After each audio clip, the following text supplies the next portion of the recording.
Recording. Good afternoon, everyone. I'm Jeff Henderson, president of AAC. I'd like to welcome you to our latest AAC webinar. Today, our session is, and then there was COVID. What does your safety program look like now? All computer audio and telephone lines are muted. So if you have a question or questions during the webinar, please select Q&A from the toolbar. Type your question in the dialog box, and Kelly will be able to take your questions at the end of her presentation if there's enough time.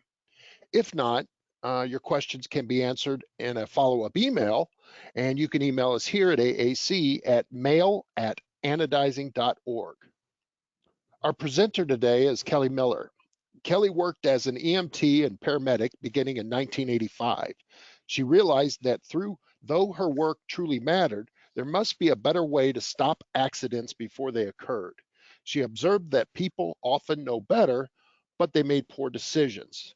She was working as an inventory specialist and first responder when she accepted a position as safety coordinator, and a week later attended her first OSHA class. Nearly 30 years later, her safety journey has led her to a much higher understanding of what safety should be. Kelly holds a BA in Business Administration and HR. She has worked for multiple companies, from one facility, one shift, to operations with multiple facilities on one campus, and most recently for companies with worldwide locations. Kelly's approach to safety is from the human perspective, not the mechanical perspective.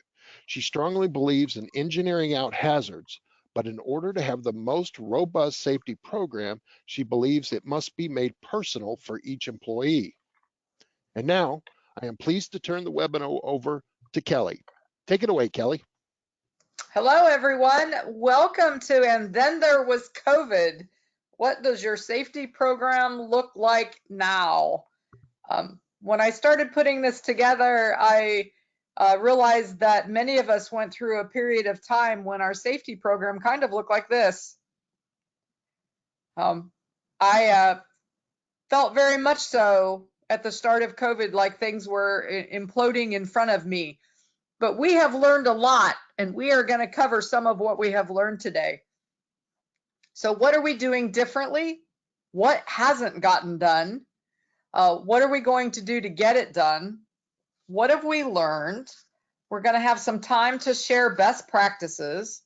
And also, what does your safety program look like now, and how are we going to make improvements on that? So first, I have a couple of questions for you, and if you can click on the bar that is going to appear. By a show of hands, how many of you have personally or professionally been touched by COVID? So if you can answer that poll, that would be great.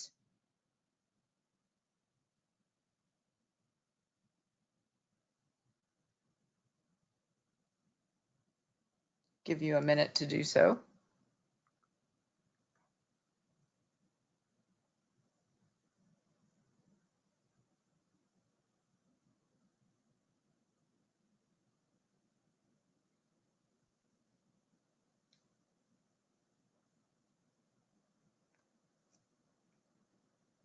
Kelly, we've heard from everybody, and everybody in attendance has been affected by COVID.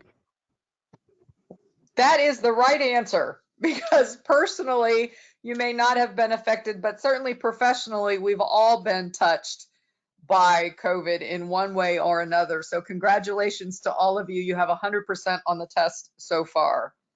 Next question for you, and again, we'll do this by a poll. How many of you believe that COVID fatigue is real and is not just affecting healthcare workers? I hope I'm not alone on my answer to this one.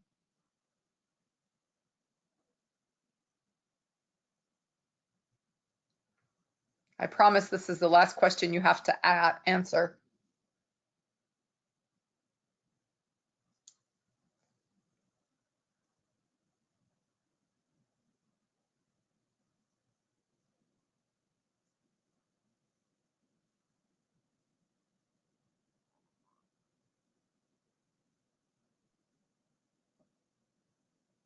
Kelly, we've had just a little over half of the folks respond, and all that did respond said that they do believe that COVID fatigue is a real thing. Well, thank you all very much for not making me the crazy lady in the office at the corner. I do believe COVID fatigue is real, and I think it looks differently for people who have been working from home or for people who have been still going into the workplace every day. And I think they share a different set of dynamics, but I think that COVID fatigue is something very real for all of us. And we just need to be mindful that self-care is still important in the times of adversity and dealing with all the extra things that COVID has brought about. So continue to hold each other up, your peers and your colleagues, to help them sort through that and figure out what their new normal looks like. So what are we doing differently and what have we learned? Let's jump into some of the good stuff here. So everything is different, right? Did you even have a pandemic flu policy prior to 2020? If not, the CDC has a great resource in their pandemic resources to help you write a program. And I'm not just talking about cleaning, sanitizing, and keeping people at home. I'm talking about your supply chain, your vendors. What if company A can no longer supply your cardboard because they are down because they have been hit by the pandemic? Who's plan B? Do you have a plan C? Who are your other approved vendors? It really goes very deep into how as a business we deal with COVID, not just how a safety manager deals with COVID. And I would encourage you, if your company has not dug that deep and went that deep of a dive, to do that, because you will be the hero if that presents itself. And not only for COVID, let's remember that there have been pandemics through history, and we get out of this one, chances are in the future at some point in time there will be another one. So I encourage you to look into that resource. If you still don't have one, like I said, I believe that OSHA is going to start looking at that as being a requirement, and they can certainly cite us at this point in time through the general duty clause for not providing a safe work environment if they feel that we have not been doing all that we should do in order to prevent the pandemic from coming into our inside of our four walls. So we started talking about all things COVID. We became fear busters, fear stoppers, myth busters, and infectious disease control specialists. We became prevention experts. We talked about outbreaks, prevention of transmission, sanitation schedules, contact tracing, and high touch surfaces. These are words that we did not use very often as safety professionals, if at all. We became disease prevention champions. When this first started a year ago, we were testing people in their cars. We didn't even let them get out of their car and come into the building. We were fully garbed up. You can see there's snow on top of our tent there. We had persons standing at the front of our driveway that said, lower your window, turn off your heat, and put your car in park. Then they proceeded in their car up to the tent, where we asked them the 5 questions, took their temperature. If there was issue with their temperature, they went right back out another driveway. If there wasn't issue and their all questions were all answered appropriately, they proceeded to the parking lot. We also started encouraging people to actually take sick leave. I know that is something that over time, people think that they're doing us a favor by coming to work even when they're sick. I'm a team player. I'm still here. I'm mustering through it. And the pandemic has really taught a lot of us to look at that differently. If we stop the spread of it, we eliminate attendance issues for everyone, and really encouraging people, if you're sick, to stay home has become a new mantra. We also became frontline workers. We talked about washing your hands, and what does that mean? Sing yourself happy birthday while you're scrubbing your hands, right? It's not just rinsing a little water and shaking them off. We talked about 6 foot of social distancing. The population quickly learned that X's on the floor meant this is where you stand. You found it in every grocery store, every establishment that you went to. Everybody was putting X's on the floor to delineate 6 feet apart. We as humans are very intuitive. Once we see it someplace, we understand that that's what it means everywhere. We started talking about circles of influence and flattening the curve. We became educators on wearing masks, the right way, the wrong way. What does it look like to wear it correctly? How do we prevent fogging up your glasses? That was a big issue that we heard a lot about. I can't wear it because it fogs out my glasses. Well, physicians and healthcare workers have been doing it for years. We just needed to figure it out in manufacturing as well. We even went as far as getting some different anti-fog glasses and providing Rain-X for our employees to spray on their glasses to help with some of the fogging issues. We started talking about remote workers as being the norm and not the exception. We started talking about vaccinations and mandatory health screening questions. Do you know the questions when you go someplace and somebody starts to rattle them off to you? Do you just spit them back to them and say, yeah, we do this every day at work? We have to do this to enter our building. It surprises me, some of the locations that look at me and say, you do? Wow, that's great. We should all be doing that to help keep our employees safe. And then we've even talked about restricted access to facilities.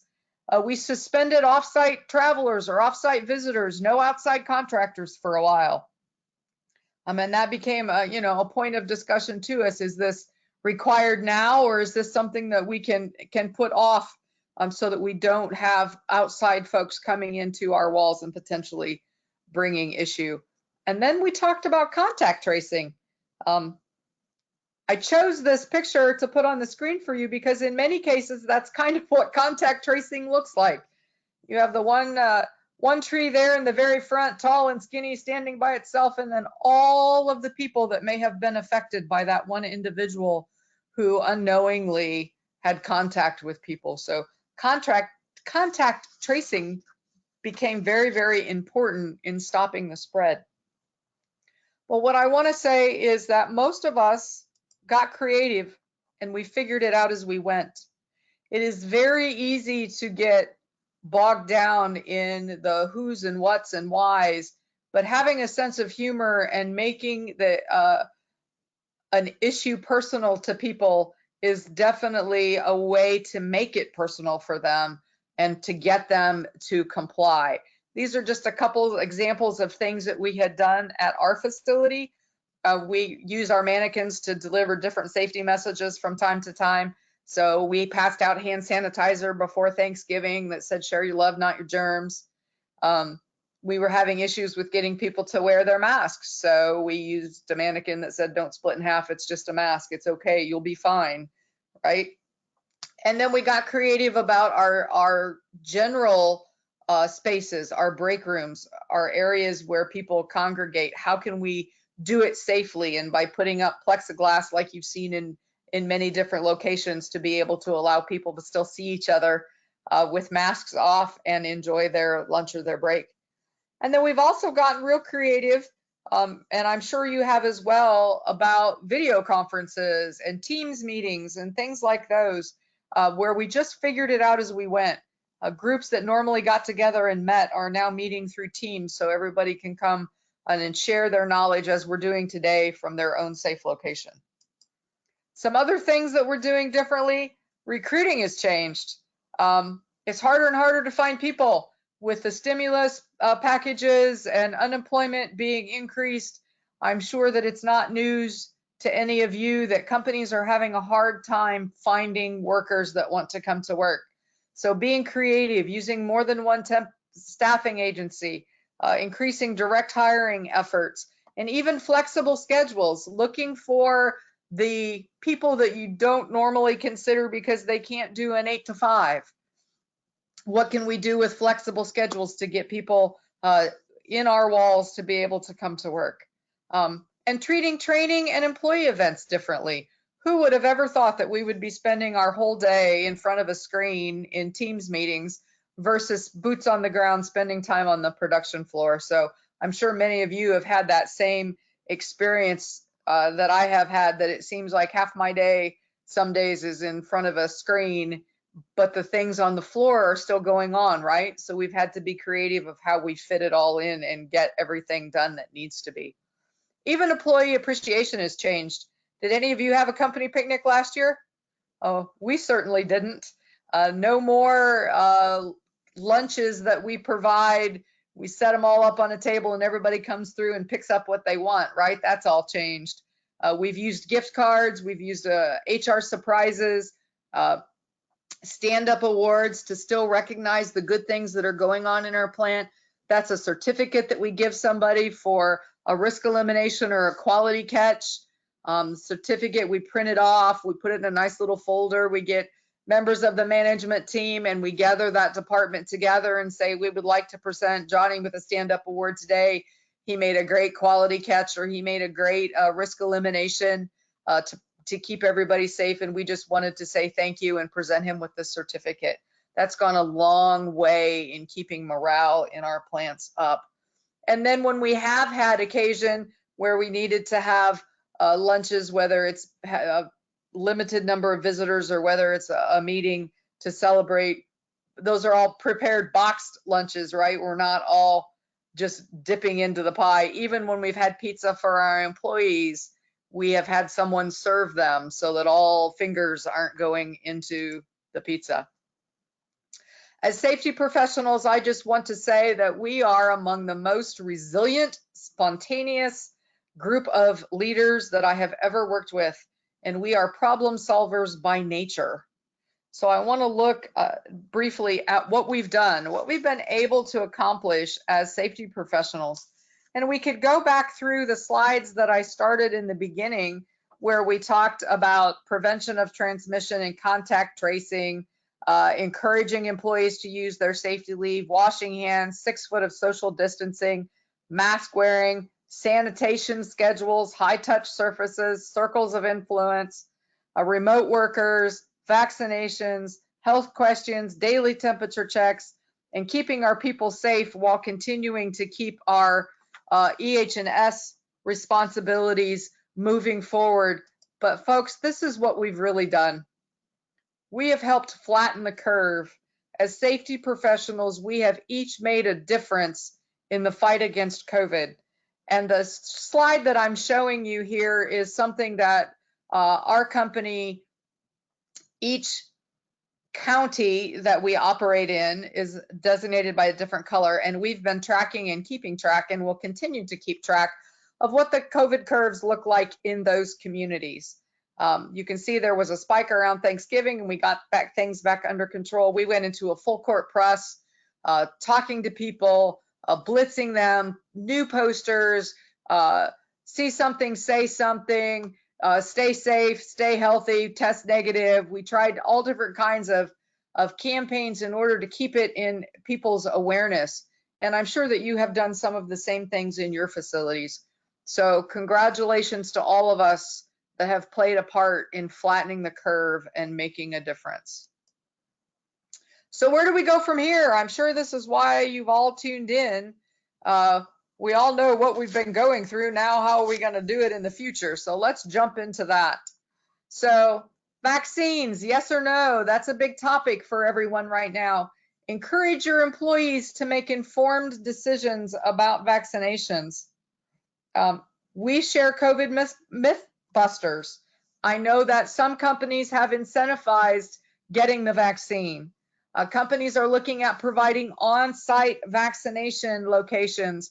If you do not have a healthcare clinic, typically we have reached out to our local workers' compensation healthcare providers, our medical providers, and asked if they would provide on-site clinics for us to make the right things easy for your employees, make it easy to make the right decision. Wearing masks isn't going to go away soon. Are you providing those for your employees?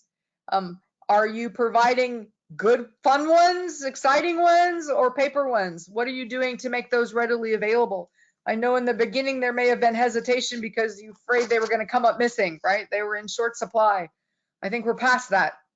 But I think providing them for employees, letting them know that you truly personally care about their well-being, A lot of our employees have went out on their own, or they're providing their own, but I think it's important to still have those available. Continuing social distancing of 6 feet. Occasionally we change the colors of the signs that say that, just because, as with anything that is written, if we see it every day, we tend to overlook it after a while. So just changing that up in the way that you say it, reminding each other, having your employees see members of management remind each other when we are talking on the floor, we see somebody that's not within 6 feet. We've developed that hand signal, right? We spread it apart, spread your arms apart, 6 feet. Everybody knows what that hand signal means in our company now. And it's not perceived as a negative. It's met with a thank you. And that's how you build that culture of people wanting to participate that. And yes, some of them still roll their eyes, but that's okay. They're still backing up, and we need to hold each other accountable for the 6 feet. Sanitation, sanitation, sanitation, general area sanitation, high touch areas, set up time frames, and then document your efforts. Make sure that the employees who are doing the sanitation are trained on the chemicals that they are using, what PPE is required, if any, and then get a team involved. Again, ownership breeds responsibility. So it doesn't always have to be the safety department that is doing the sanitation or the housekeeping department. It can be champions in different departments or areas. I know I was in a local retailer recently, and there was a melody that played over the PA system, and I didn't think too much about it and continued getting the supplies that I needed. And about a half hour later, I heard it again. When I went to the register and asked, I said, what is that doo-doo-doo-doo sound that I heard over the PA system? And she said, oh, that means we need to sanitize. So that was what they had developed in their location, being a retailer, that when they played that musical note, that meant that their team members were to sanitize their areas. I thought that was a great way to help remind people to get that done. If I can encourage you anything at all today, my encouragement to you would be to stay the course. COVID isn't going away anytime soon, and neither are our training requirements. So getting your program back on track, if you stumbled this last year, we're going to have to continue to use our creativity, right? Zoom meetings, go-to meetings, smaller groups, limit cross exposure on shifts. We used to do group meetings where half of first and half of thirds would come to the meeting, and then half of seconds and half of thirds would come, or half of first and half of seconds. We're not doing that cross-pollination anymore. Smaller groups, limiting exposure from one shift to another. Setting up supervisors to do training is another great way. It also increases their accountability to know the material. The materials are still generated through the safety department, but they're given to the employees by the supervisor that they're in contact with every day, right? So PowerPoints are still created. We're still using the training room to give the presentations, but instead of 30 people being in that room, there's 5 or 6 people in that room, and the supervisor rotates smaller groups through. Utilizing online training services for training, such as JJ Keller, and I know there are many others. Don't send me hate letters because I only mentioned JJ Keller. That was just the one that came to my mind while I was putting this presentation together. Webinars such as this one is a great way to get new ideas of how to keep things going. One of the mottos in our company among all of the safety professionals in our division at the different plants is we beg, borrow, and steal from each other. Somebody has a great program, we're going to adopt that and make that our best practice too. And I encourage you to do that in your circles of influence and your networking. Share best practices. Weekly safety talks is another way that I have upgraded our training, if you will, gotten creative about how to deliver it. And an example of that would be your severe weather training. That really probably doesn't have to be something that's done in a group setting in a training room. That's something that can easily be handled through a Monday morning safety talk, where the supervisor presents everybody knows what the sound sounds like. Everybody knows where the location is. Walk over here. This is where we go. And then have everybody sign off on a sign-in sheet that they understood that training. So increasing, that gives you 52 times a year to be in front of your employees with training, not just once a month in a 12-month setting. So it's another great way to utilize creativity to get the message out to the people it needs. Safety audits are going to need to continue. I know for several years, the company Bonnell that I work for we've sent all the safety professionals from across the division to one plant to scour through and do the safety audit. And then we go to the next plant and the next plant throughout the year. We've had to step back and say, is that the right thing to do right now? Do we want to put all of our safety professionals in a room together and risk that they may potentially contact something? And the answer is no, we don't want to do that. So we have brought in an outside consulting firm that will be doing all of our safety audits this year. So instead of bringing 10 or 15 people into your facility, we're bringing one. The continuity there is it's going to be the same person at each division plant so that we have the consistency in the audit. Also, increasing your safety team's presence and authority on the floor to help assist in conducting those risk elimination activities, or even the weekly safety talks. Those can be given by any member. Does not have to be a supervisor. It can be a line leader. We've got supervisors that aren't real comfortable standing up and reading something in front of a group, but there's someone in their department that's not an issue for. Train those people. Let those people rise up to the surface. That's part of using the creativity that all safety managers possess. So we've learned a lot in 2020. Dare I say we survived 2020. But my goal, like many of you, is not just to survive. My goal is to thrive in 2021. And the way that we're going to do that is to not settle for complacency and to continue to press forward on our safety journeys, making sure that we're getting all of the training done that needs to be done. It just may not look the way it's looked in the past. Sharing the accountability, and encouraging that through all levels of management and leadership. One of the great things that we have found is that in crisis, your true leaders, not by title, but by influence, rise. And seeing those people rise and then utilizing them to help carry the message has been instrumental in our employee development and getting our message and consistency. I want to take just a moment to brag a little bit on our safety program at Bonnell and my plant in Elkhart in particular. We have had several individual employees who have contracted COVID. However, through our contact tracing, our diligence in temperature checking and asking the 5 questions, our willingness to send people home, don't come in if you're sick, providing them with sick leave, all those things, we have not had any spread inside our 4 walls. And that is because of sanitation, safe distancing, mask wearing, communication between members, doing the right things right. So I want to encourage all of you to continue to do those things as we move forward in 2021 and getting our safety programs back on track.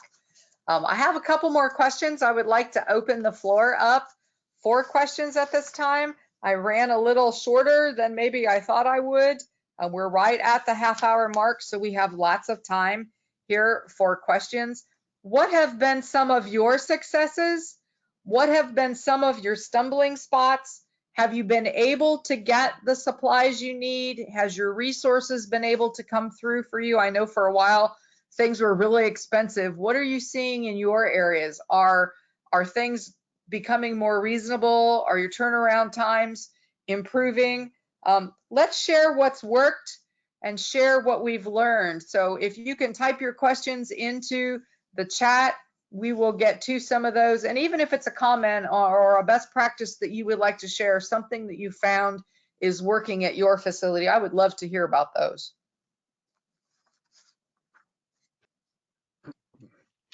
Kelly, while we are waiting for some questions and to the attendees, on your toolbar, you'll see in the grade area there, you'll see an area where it says questions. You can just click on the arrow and it'll open up that dialog box.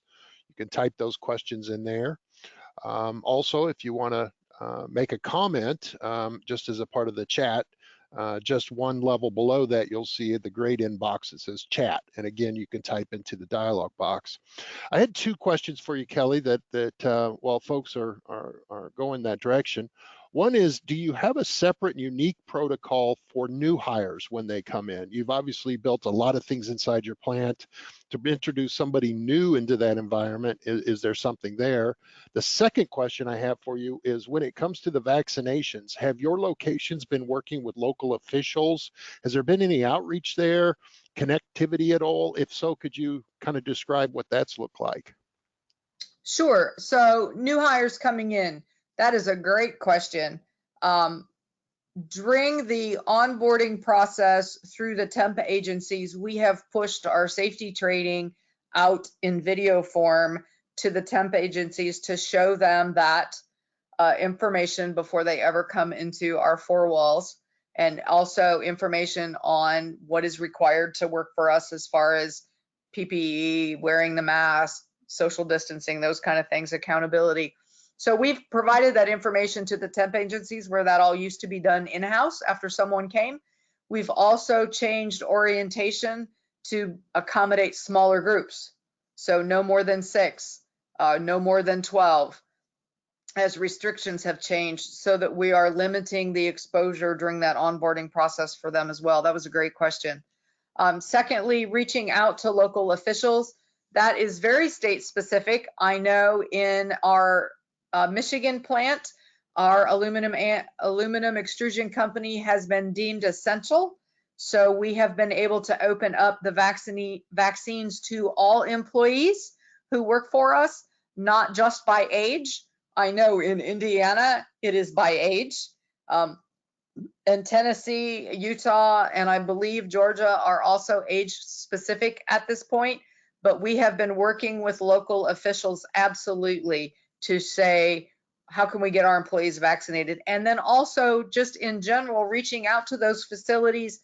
If we have an employee who's having difficulty getting an appointment, we kind of become the liaison for them to see if we can help them find a location where they can get the appointment. We've been very blessed in Indiana. It's all centrally localized through one website. So even if you go from an auxiliary website, it's going to direct you down into that one website. So it gives you the options of who has shots available in your location. But absolutely, reaching out to your local governments and seeing if your employees can be deemed essential workers, therefore getting through that vaccination protocol faster, is a great opportunity for success. Thank you for that. You mentioned in your presentation, you were talking about vendor relationships. Have you seen any of your customers, or have you as a customer to your vendors, have you seen any kind of protocols being worked through that system? Are you being asked by your customers to provide any kind of proof or evidence of any work, or likewise, are you asking vendors the same type of questions? We have limited the amount of vendors that come on site. Example, our first aid supplies or our industrial supplies that they stocked. At one point, we suspended that and we were stocking ourselves. We have noticed that certain supplies are more difficult to get, or at least were in a period of time. I haven't had any issues with COVID-related supplies being hard to come by probably in the last 3 or 4 months. It is our company's stance that we initially were trying to keep a 6-month supply of masks and cleaning supplies available. We've loosened that up a little bit as they are becoming more available, but we are still wanting to have between a month and 6 weeks supply on site at all times. And that's part of that pandemic flu plan that I was speaking about in the beginning. That's part of the thought process that you go through as you build that. Also, if your normal go-to vendor can't get that for you, who's your second go-to? Who's your third? We have seen some increases in pricing from some of our vendors on standard things that we use, like cardboard or wood for packaging, and some lead times be stretched out, where they are also experiencing issues with staffing and workforce and being able to run their facilities. Likewise, we've had customers where we were up and running, but they were not because of issues of that, or now they're caught back up saying, bring it, bring it, bring it. And we're able to meet that demand because of some of the things that we had done internally. But certainly we're not through this yet, right? There's still going to be peaks and valleys. But doing the right things right is going to help flatten the curve and level those things out. Building those partnerships for good communication. My go-to company for my PPE supplies reached out to me very early on and said, hey, we're going to be having X number of masks come in. I know it seems like a crazy amount, but you're going to have to buy this many to get on the list. Do you want on the list? So building that partnership helps each other look out for each other, right? The initial disinfecting spray that we looked at required respiratory protection and some crazy protocol to be able to make it airborne. And we pushed back and said, what else is there?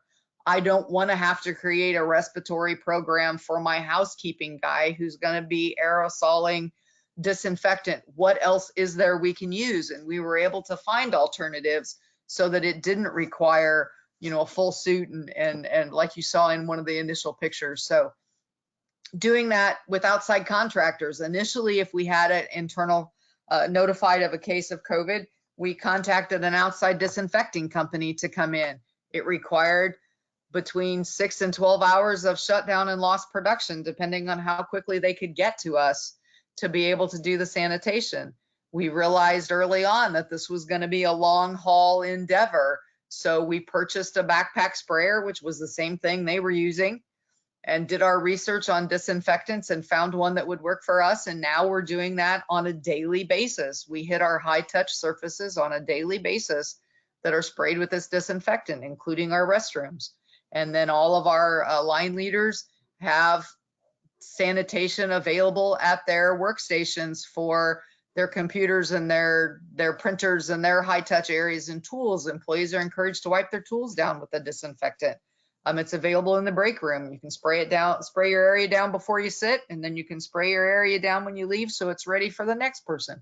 Some areas that we don't think about, maybe handles on those touch pads on the vending machines, handles on the coolers, trash cans. How many of you touch the trash can when you push your trash in it?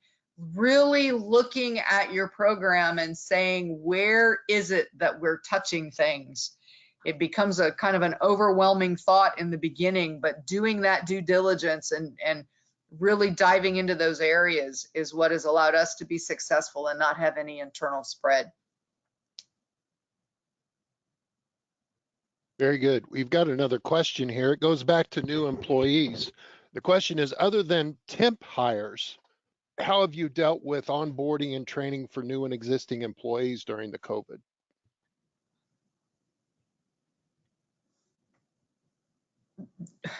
I'm just going to be totally transparent here. We haven't had too many direct hires come through the door. Employees are hard to find, but they come in, they watch the video for safety training, and then they are brought in through 6 people in the room, not 12 or 24. They come, all the PPE is explained, the expectations are set before they ever hit the door. They understand the policy, they understand what's available to them as far as we don't want you here if you're sick, stay home. Communication is key. And then as far as ongoing training, the things that I talked about with supervisors doing weekly safety talks, small group meetings instead of large group meetings to bring those people on board. And we've really relied a lot on team leaders or employees in the area championing that new person, making them become a team member, not the new guy, and teaching them the way they should go. The best way to learn is through observation and explanation that you get all the time. Let's face it, when we do an orientation, it's kind of like drinking from a fire hose. You get everything from, safety to benefits to attendance to pay to hours, just get a bunch of information dumped on you at once. But the real meat is in the show me. It's in what we do every day. It's including that person and understanding that and kind of indoctrinating them into that safety culture. I hope that answered the question. Yeah, good answer. Thank you. Thank you for that. You mentioned before COVID fatigue, and we had the poll on it, and I think everybody not only sees it, but maybe they even feel it a little bit themselves. And as the news continues to talk about more and more vaccinations, and as we hear about more states opening certain facilities and the loosening, how are you all preparing with maintaining the rigor and transitioning into well, a less rigorous environment without letting the the cat totally out of the bag?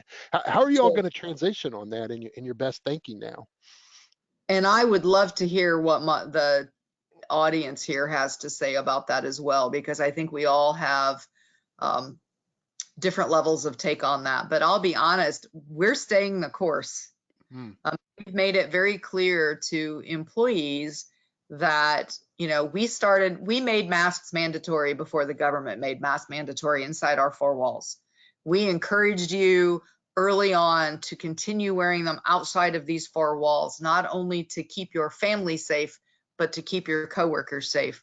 And we make the statement in every orientation. I don't like them either. They are uncomfortable. But I like my job and I'm going to wear them. And we are not going to necessarily move to not wearing them inside these four walls when the government says it's okay. We erred on the side of caution in the beginning, and I think you'll see us err on the side of caution as things are fading away. We want to be overly sure and overly cautious. So I think that's important that people understand that. We have travel policies in place. We have policies in place. If there is someone in your home who has COVID, what you have to do to be able to return to work, what does that look like? And I'm sure that other companies do as well. And ours are probably a little stricter than what the government says right now. I know several of the school districts that I am aware of, if someone in your house has COVID, you stay home for 7 days and you come back. You don't even have to test to make sure you're negative before they allow you back into the school system. To me, that's crazy. You would want to know if you were carrying or not. So I think looking at the policies that your company has around that, how are we going to unfold this? What are we doing for people? We know we can't keep people from traveling, but what are the expectations around traveling? What are we looking for them to do? Always say, pick 3 of your closest friends and that becomes your circle of influence. And if those friends put somebody else in their circle of influence, now you're sharing, right? So you need to stay within that group and not explore outside of that as much as possible. We've seen the camper industry, the RV industry explode. Their sales have gone up exponentially because people were fearful of cruises or they were being canceled or flying, things like that. So looking at other activities to be able to get out and enjoy life while still being cognizant that we are not out of this yet. Being aware, go for the walk with your dog, but don't necessarily go to the dog park. Self-care is important. Fatigue is real. It was interesting early on, I shared with an individual at the next level up from me in our company. So they were at a corporate position and they were working from home. We had looked at our corporate offices and said, this is a lot of people in a very small area. Let's send people home to work from home that can. And we were in the middle of figuring out the good fight here and spraying every 2 hours and making sure spray bottles were full and sanitizing and masks up and social distancing and telling people and all these things. And I called her one afternoon really because I wanted to complain and wanted somebody to feel sorry for all the extra effort that I was putting into this, my COVID fatigue. And she shared with me that she had to take her daughter to the dentist, and she made a quick run through a local store to pick up a couple of things while she was out, and how terrified she was to be in public because she hadn't been exposed, and she had had the news on at home listening to all the things. And then when she actually thought she was going to enjoy the opportunity to get out and scamper into the store and grab a couple items and come out, the feelings that she felt around that were so very different. And I think acknowledging those feelings and those experiences, that we're not all experiencing this the same way, but we are all experiencing this, being willing to listen and hold each other up and understand that the experiences are different but still very real for everyone is important.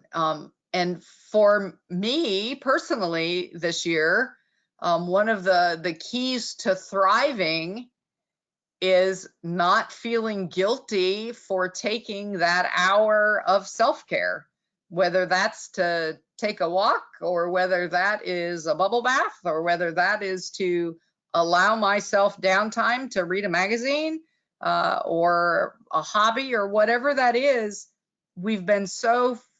I have been so focused this last year at making sure everybody else has what they need, that they're okay, they're doing the right things, am I supplying them with everything they need, that I just had to step back and say, I'm not the only lone soldier here.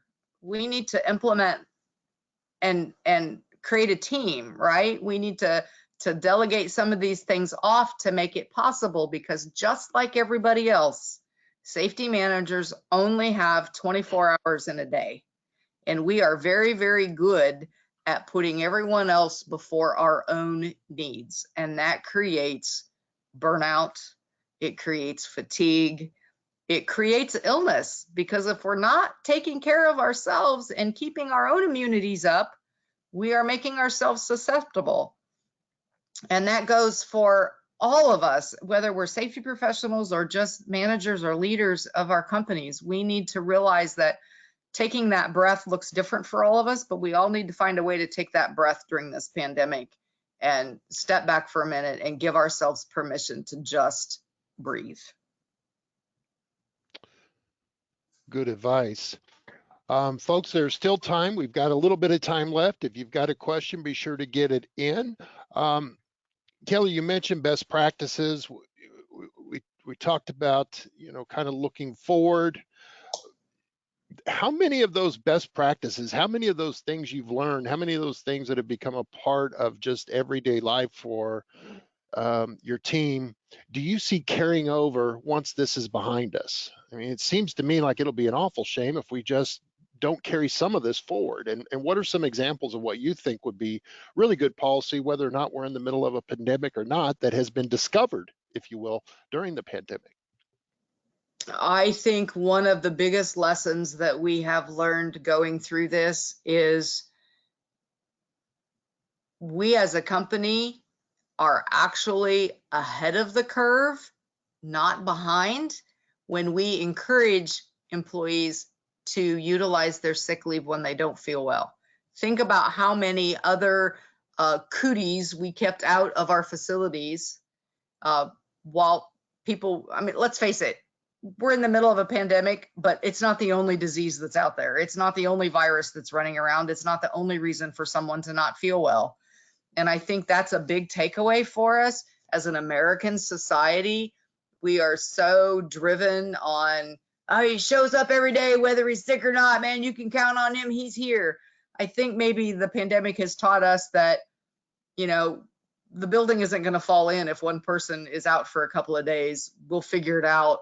Encouraging people for that self-care, be well, take those days. If you're sick, stay home, because that keeps us from passing it around, right? Just like in the school systems, one kid gets the flu and, they were shutting down school systems for flu for years because people weren't keeping their kids at home that didn't feel well, and they just carried it and transferred it. So I think that's one of the big takeaways.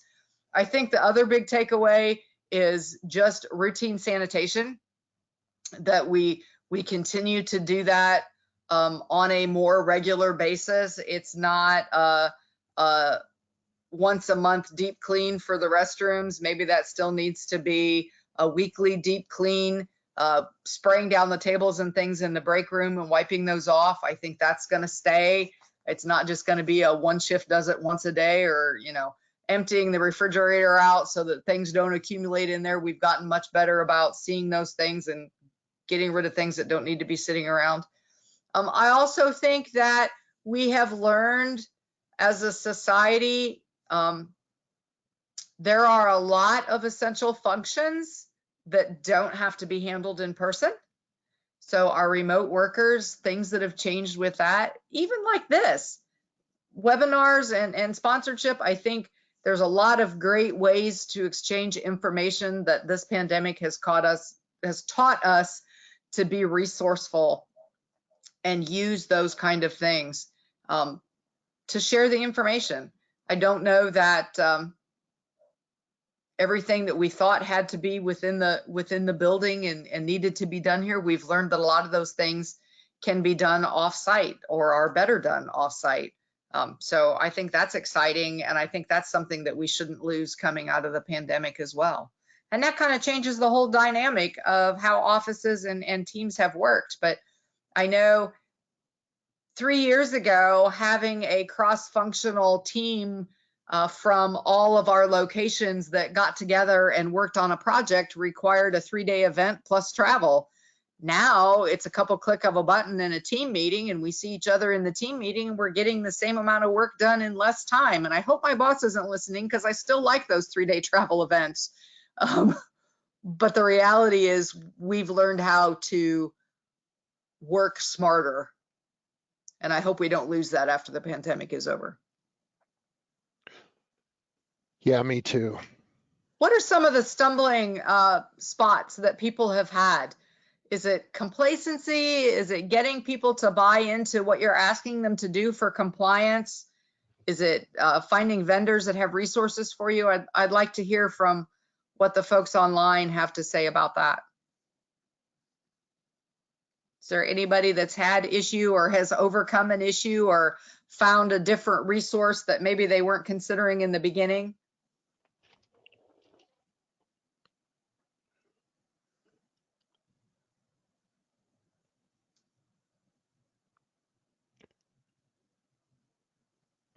Kelly, I think we've got folks being a little shy for us today here. I do too.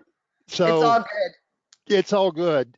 We've gotten through our questions. So Kelly, I think it's time for me to thank you for this terrific presentation you gave us today, and a great Q&A session. Well, you are most welcome, and we're going to give everybody back 8 minutes in their day. That's right. And with Zoom, you ought to be able to be very productive with that, with what Kelly's telling us here. So we expect good results. But indeed, Kelly, thank you very much for putting this together for us and taking the time to present your thoughts and your experience at Bonnell. I think it's informative to the group. And I want to thank everybody for attending today. Anybody who did have questions, but for whatever reason didn't have a chance to ask them, or any comments that you want to share with us, please drop us a line at mail@anodizing.org. This presentation has been recorded today. It will be uploaded to the AAC website, that's anodizing.org, in the members only section for you to view at a later date. And we will promote it so others can hear it as well. I also want to draw your attention to the fact that we will have an evaluation survey for this webinar. It'll be sent to you shortly through email, and any comments you have for us, we'll gobble those up. They mean a lot to us. So your input is very valuable and helpful as we develop future webinars, which is the ambition of the AAC. We have one scheduled for next month and others later in the year as well. So to everybody in attendance, and Kelly, thank you all for your attendance, and have a great day.